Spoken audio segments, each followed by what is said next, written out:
بسم اللہ الرحمن الرحیم۔ شروع اللہ کے نام سے جو بڑا مہربان اور نہایت رحم کرنے والا ہے۔ قرآن کی ایک شاندار سورت 3 دن لگاتار پڑھ لو، نافرمان اور غم دینے والا بچہ سورج کی طرح چمکنے لگے گا۔ گھر کا کوئی بھی ایسا فرد جو کسی بھی قسم کی بری اور گندی عادتوں میں مبتلا ہے، جو بات بے بات لڑتا جھگڑتا ہے، سگریٹ نوشی، شراب نوشی، جھوٹ گوئی، چوری چکاری، ڈکیتی، زنا، فساد، فسق و فجور، الغرض کسی بھی قسم کی برائیوں میں مبتلا ہے، یا پھر گھر میں ایسے بچے ہیں جو ماں باپ کے نافرمان ہیں، بات بات پر ضد کرتے ہیں، گھر کا ماحول خراب کیا ہوا ہے، بدتمیزی سے پیش آتے ہیں، جو اپنی پڑھائی میں کمزور ہیں، جو اپنے کام میں دل نہیں لگا پاتے، جن کا دماغ کمزور ہے یا جسمانی طور پر کمزور ہیں، ایسے تمام بچوں اور افراد کے لیے قرآن پاک کی ایک سورت کا عمل ہے، جو صرف اور صرف 3 دن کا عمل ہے۔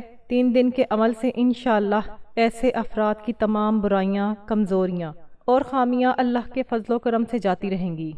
نبی کریم صلی اللہ علیہ وآلہ وسلم کے پسندیدہ سورت ہے یہ، جس کا 3 دن کا عمل کرنے کا مکمل طریقہ آپ کو بتائیں گے، اور دن کے کون سے حصے میں یہ عمل کرنا ہے، اور قرآن کی وہ برکت والی سورت کون سی ہے یہ بھی آپ کو بتائیں گے۔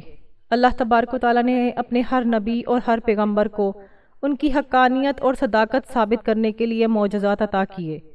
ہر قوم کے احوال اور مطالبات کے لحاظ سے ہر نبی کو معجزہ بخشا گیا۔ مثال کے طور پر حضرت موسیٰ علیہ السلام کو عصا اور ید بیضا جیسے معجزے جادوگروں کو زیر کرنے کے لیے دیے گئے۔ حضرت عیسیٰ علیہ السلام کو مردے زندہ کرنے اور متعدی امراض میں مبتلا افراد کو بیماریوں سے نجات دلانے کے معجزات عطا کیے گئے۔ پیغمبر اعظم و آخر حضرت محمد مصطفیٰ صلی اللہ علیہ وآلہ وسلم کو بہت سارے مختلف النوع معجزات سے نوازا گیا۔ قاضی ایاز رحمۃ اللہ علیہ فرماتے ہیں کہ پیغمبر اسلام حضرت محمد صلی اللہ علیہ وآلہ وسلم کے معجزات 2 طرح سے تمام پیغمبروں کے معجزات پر بھاری ہیں۔ پہلا، رسول اللہ صلی اللہ علیہ وآلہ وسلم کے معجزات تعداد کے اعتبار سے سب سے زیادہ ہیں۔ جو معجزہ کسی نبی کو دیا گیا ویسا ہی معجزہ رسول اللہ صلی اللہ علیہ وآلہ وسلم کو بھی عطا کیا گیا۔ علاوہ ازیں آپ جناب کو دیگر معجزات سے بھی نوازا گیا۔ دوسرا، رسول اللہ صلی اللہ علیہ وآلہ وسلم کے معجزات شفاف اور روشن ہیں۔ سابقہ پیغمبروں کے معجزات ان کے دور کے لوگوں کی حیثیت اور اس زمانے کی ترقی یافتہ اور شہرت یافتہ فن کے پس منظر میں دیے گئے۔ رسول اللہ صلی اللہ علیہ وآلہ وسلم کے معجزات خصوصاً قرآن پاک کا لازوال معجزہ ہر زمان و مکان کے لوگوں کے لیے ہے۔ حضرت ابو ہریرہ رضی اللہ تعالیٰ عنہ روایت کرتے ہیں کہ رسول اللہ صلی اللہ علیہ وآلہ وسلم نے فرمایا، کوئی نبی ایسا نہیں جسے معجزہ نہ عطا کیا گیا ہو۔ معجزات دیکھ کر لوگ ان پر ایمان لاتے تھے، جبکہ مجھے وحی الہی سے نوازا گیا۔ مجھے ایمان ہے کہ قیامت کے دن سب سے زیادہ پیروکار میرے ہوں گے۔ نبی کریم صلی اللہ علیہ وآلہ وسلم کا سب سے بڑا معجزہ قرآن پاک ہے۔ یہ اللہ تعالیٰ کی آخری اور عالمگیر کتاب ہے۔ یہ کتاب ہدایت ہے۔ نبی امی رسول اللہ صلی اللہ علیہ وآلہ وسلم نے قرآن پاک کے ذریعے عربوں کے بڑے بڑے ادیبوں اور شاعروں کو چیلنج دیا تھا کہ وہ قرآن جیسی ایک سورت تخلیق کر سکتے ہیں تو پیش کر کے دکھائیں۔ قرآن کریم کئی حوالوں سے معجزہ ہے۔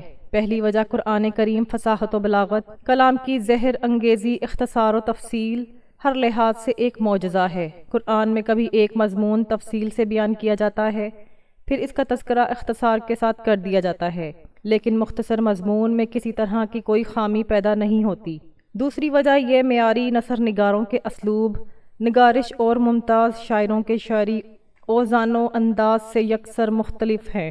تیسری وجہ، اس میں سابقہ اقوام کی خبریں اور نبیوں اور صالحہ بندوں کے واقعات مذکور ہیں۔ چوتھی وجہ، اس میں مستقبل کے متعلق غیب کی خبریں بیان کی گئی ہیں۔ پانچویں وجہ، یہ اختلافات اور تضاد سے بالکل پاک ہے۔ ناظرین اکرام، ان تمام معجزات کے علاوہ قرآن پاک کا ایک بہت بڑا معجزہ یہ بھی ہے، جیسا کہ اللہ سبحانہ تعالیٰ نے قرآن پاک کے اندر ہی ارشاد فرما دیا کہ قرآن مومنوں کے لیے شفا ہے، تو بنی نوع انسان کی تمام بیماریاں اس میں شامل ہیں، چاہے جسمانی ہوں، روحانی ہوں یا پھر اخلاقی بیماریاں ہوں۔ بہت سے بھائی اور بہنیں اپنے گھر کے افراد کے بارے میں کامنٹ کرتے ہیں اور بتاتے ہیں کہ ان کے گھر کے کسی ایک فرد کی غلط یا بری عادات کے سبب پورا گھر پریشان ہے، یا پھر اکثر مائیں اپنے بچوں کے بارے میں شکایات لکھ کر بھیجتی ہیں اور اکثر خواتین اپنے شوہروں کے بارے میں بھی شکایات کرتی ہیں کہ چند ایسی بہنیں ہیں جن کے شوہر شراب نوشی یا پھر کسی بھی قسم کے دوسرے نشے میں مبتلا ہیں اور گھر کا کام کاج یا خرچہ وغیرہ نہیں چلاتے۔ ناظرین، بیش بہا قیمتی عمل آج کی اس معلوماتی ویڈیو میں پیش کرنے جا رہی ہوں۔ اگر اولاد نافرمان ہو، بات پہ بات ضد کرتی ہو، ماں باپ کی بات سنی انسنی کر دیتی ہو، پڑھائی میں دلچسپی نہ لیتی ہو، یا پھر باہر آوارہ قسم کے لوگوں کے ساتھ ان کا اٹھنا بیٹھنا ہو گیا ہو اور لاکھ سمجھانے کے باوجود بھی آپ کی بات ماننے کو تیار نہ ہوں، تو آپ نے قرآن پاک کی ایک سورت مبارکہ کا عمل صرف 3 دن کر لینا ہے۔ اس سورت مبارکہ کا نام سورت شمس ہے۔ یہ نہایت ہی بابرکت اور حکمت سے بھرپور سورت مبارکہ ہے۔ گھر کے کسی بھی فرد میں کوئی بری عادت ہے، کوئی خرابی ہے، کوئی خامی ہے، تو اس گھر کا کوئی بھی فرد اس کے لیے یہ عمل کر سکتا ہے۔ 3 دن کا یہ عمل ہے اور اس کا مکمل طریقہ بیان کیا جا رہا ہے کہ کس طرح سے آپ نے 3 دن کا سورت شمس کا یہ عمل کرنا ہے۔ بھائی اپنے دوسرے بھائی کے لیے یہ عمل کر سکتا ہے، ماں اپنے بیٹے یا بیٹی کے لیے کر سکتی ہے، بیوی اپنے شوہر کے لیے کر سکتی ہے، اسی طرح شوہر اپنی بیوی کی بری عادت کو ختم کرنے کے لیے یہ عمل کر سکتا ہے، بہن اپنے بھائی کے لیے کر سکتی ہے، بہن اپنی دوسری بہن کے لیے بھی یہ عمل کر سکتی ہے، بھائی بہن کے لیے کر سکتا ہے، اسی طرح گھر کا کوئی بھی فرد اپنے کسی دوسرے رشتہ دار مثلا ماموں، چچا چچی، خالہ، پھپھا پھپھی، الغرض کوئی بھی شخص کسی بھی دوسرے شخص کے لیے یہ عمل کر سکتا ہے۔ ناظرین محترم، سورت شمس قرآن کریم کی 91 نمبر پر موجود سورت مبارکہ ہے جو آخری پارہ میں سے ہے۔ سورت شمس کا شمار مکی صورتوں میں ہوتا ہے جو اسلام کے ابتدائی ایام میں مکہ میں نازل ہوئی تھی، مگر اس کا نزول اس زمانے میں ہوا جب مکہ میں رسول اللہ صلی اللہ علیہ وآلہ وسلم کی مخالفت خوب زور پکڑ چکی تھی۔ سورت شمس 15 آیات اور 1 رکوع پر مشتمل ہے۔ الشمس کے معنی لفظی طور پر سورج کے ہیں، اور اس سورت کی پہلی آیت میں اللہ تعالیٰ نے سورج کی قسم ارشاد فرمائی۔ اس مناسبت سے سورت مبارکہ کا نام سورت شمس ہے، اور سورت شمس کا مرکزی مضمون نیکی اور بدی کا فرق سمجھانا اور ان لوگوں کو برے انجام سے ڈرانا جو اس فرق کو سمجھنے سے انکار اور بدی کی راہ پر چلنے پر اصرار کرتے ہیں۔ اس سورت مبارکہ کے ابتدائی حصے میں 11 قسمیں ارشاد فرمانے کے بعد اللہ سبحانہ تعالیٰ نے فرمایا کہ بے شک جس نے اپنے نفس کو برائیوں سے پاک کر لیا وہ کامیاب ہو گیا، اور بے شک جس نے اپنے نفس کو گناہوں میں چھپا دیا اور ناکام ہو گیا۔ سورت کے دوسرے حصے میں حضرت صالحہ، ان کی اونٹنی اور قوم سمود کے ہاتھوں اس اونٹنی کے مارے جانے کا واقعہ بیان کیا گیا ہے۔ اس سورت مبارکہ میں فرمایا گیا ہے، قسم ہے سورج کی اور اس کی دھوپ کی اور چاند کی جب اس کے پیچھے نکلے، اور قسم ہے دن کی جب وہ اس سورج کو روشن کر دیتا ہے، اور قسم ہے رات کے جب وہ سورج کو ڈھانپ لیتی ہے، اور قسم ہے آسمان کی اور اس ذات کے جس نے اسے بنایا، قسم ہے زمین کی اور اس کی جس نے اسے بچھا دیا، اور قسم ہے نفس انسانی کی اور اس کی جس نے اس کو سنوارا، بس اس کے اندر نیکی اور بدی کا علم الہام کر دیا۔ سورت مبارکہ کی ان ابتدائی آیات کریمہ میں اللہ تعالیٰ نے بہت سی قسمیں ارشاد فرمائی ہیں جو کہ کل تعداد میں 7 ہیں، یعنی اللہ سبحانہ تعالیٰ نے اس سورت مبارکہ میں 7 بار قسم کھائی اور اپنا موقف بیان فرمایا۔ تھوڑی بہت عقل و فہم رکھنے والوں کے لیے بھی یہ بات سمجھنا مشکل نہیں کہ اتنی بڑی تعداد میں اللہ سبحانہ تعالیٰ کی جانب سے قسمیں اٹھائے جانا کوئی معمولی بات ہرگز نہیں۔ اللہ سبحانہ تعالیٰ نے کسی بھی دوسری صورت میں اس قدر قسم ارشاد نہیں فرمائی۔ یہ سورت مبارکہ اس قدر برکتوں اور فضیلتوں والی ہے کہ جس فرد کے لیے سورت شمس کا یہ عمل کیا جاتا ہے اس کی تمام بری عادت اللہ کے فضل و کرم سے دور ہو جاتی ہے اور وہ اپنے گھر کے لیے سورج بن کر چمکنے لگتا ہے۔ سورت شمس کے عمل کی برکت سے نہ صرف گندی عادات سے چھٹکارا حاصل ہو جاتا ہے، بلکہ جس کے لیے یہ عمل کیا جا رہا ہے وہ گھر بھر کے لیے اور گھر کے تمام افراد کے لیے سورج کی طرح روشنی دینے والا بن جاتا ہے، اور سورج وہ ستارہ ہے جو اللہ کے حکم سے خود اپنی روشنی بناتا ہے اور دوسروں تک پہنچاتا ہے، جبکہ چاند ہمیں جو روشنی دیتا ہے وہ سورج سے مستعار لے کر ہم تک پہنچاتا ہے، یعنی سورج کی روشنی کسی سے ادھار لی ہوئی روشنی نہیں۔ اسی طرح جس فرد کے لیے سورت شمس کا یہ عمل کیا جاتا ہے وہ خود اس قابل ہو جاتا ہے کہ اپنے خود کی محنت سے دوسروں کو فائدہ دینے والا بن جاتا ہے۔ ناظرین، سورۃ شمس کا یہ عمل انتہائی آسان اور انتہائی بابرکت عمل ہے۔ بڑے سے بڑے خراب معاملات اس عمل کی برکت سے درست ہو جاتے ہیں۔ بڑے بڑے نافرمان اس عمل کی برکت سے فرما بردار ہو جاتے ہیں۔ آئیے سب سے پہلے سورۃ شمس کو پڑھنے کے چند فضائل جان لیتے ہیں۔ جناب رسول خدا صلی اللہ علیہ وآلہ وسلم نے ارشاد فرمایا، جو شخص سورۃ شمس کی تلاوت کرتا ہے گویا اس نے ان تمام چیزوں کی تعداد کے برابر صدقہ دیا جن پر سورج اور چاند طلوع کرتے ہیں۔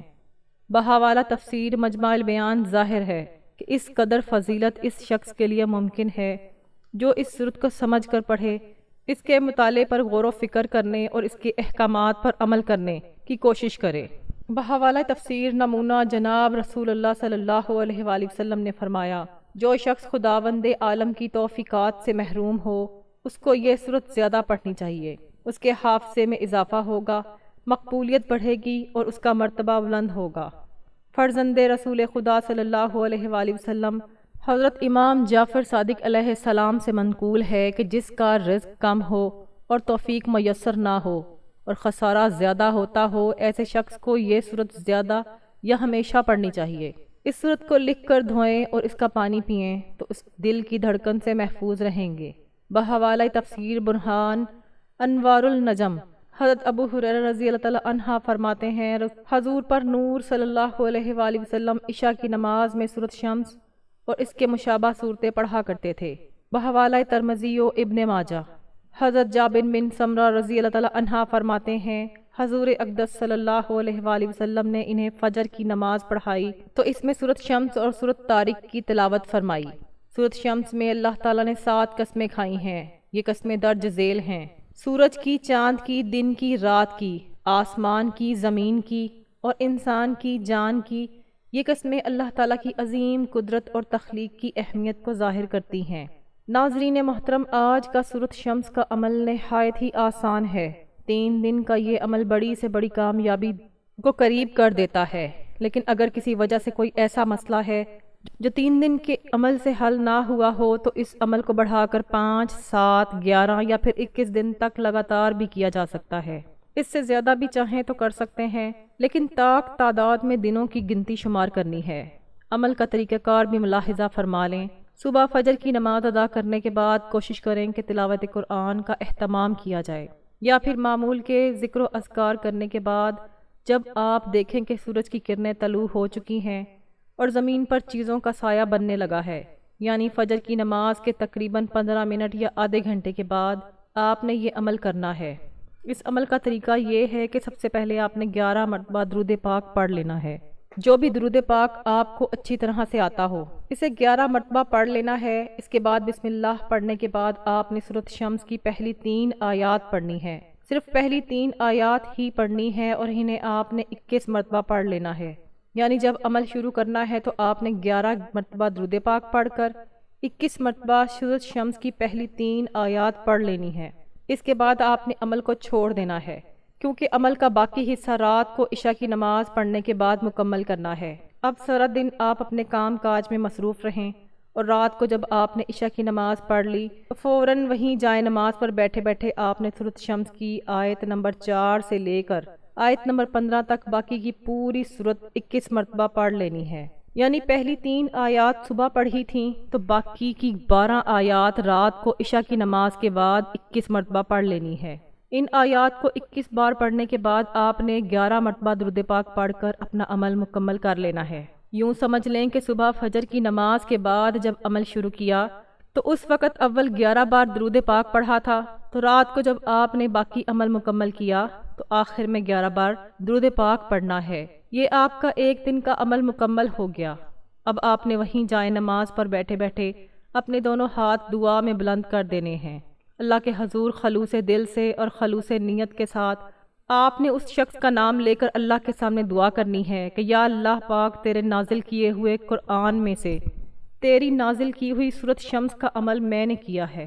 اے اللہ پاک، میرا فلاں بھائی یا میرا فلاں بیٹا یا پھر جس بھی رشتہ دار کے لیے آپ یہ عمل کر رہے ہیں، اس کا نام لے کر آپ نے اللہ کے سامنے دعا پیش کرنی ہے۔